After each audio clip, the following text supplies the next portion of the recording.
নির্বাচন পর্যন্ত চাঁদাবাজি নিষেধ, একটি রাজনৈতিক দলের এমন বক্তব্যকে কেন্দ্র করে কটাক্ষ করেছেন জাতীয় নাগরিক পার্টির মুখপাত্র আসিফ মাহমুদ সজীব ভূঁইয়া।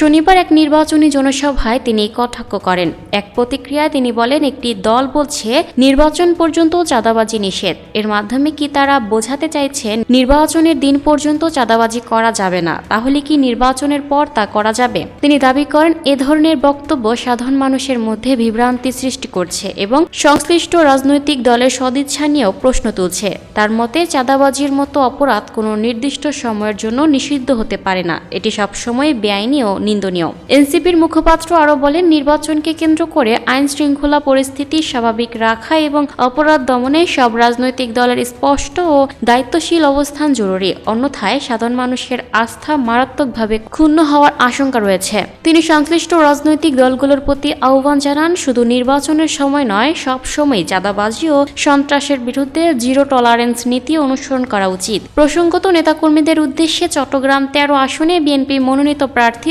সরওয়ার জামাল নিজাম আগামী 12 ফেব্রুয়ারি পর্যন্ত চাঁদাবাজি বন্ধ রাখার আহ্বান জানান। শুক্রবার 6 ফেব্রুয়ারি দিবাগত রাতে আনোয়ারা উপজেলার চাতুরী চৌমুহনী বাজারে একটি নির্বাচনী কার্যালয় উদ্বোধনের সময় তিনি এই বার্তা দেন।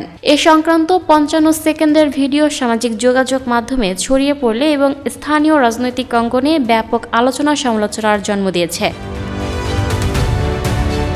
Lucky Akter, People Voice Television, Dhaka.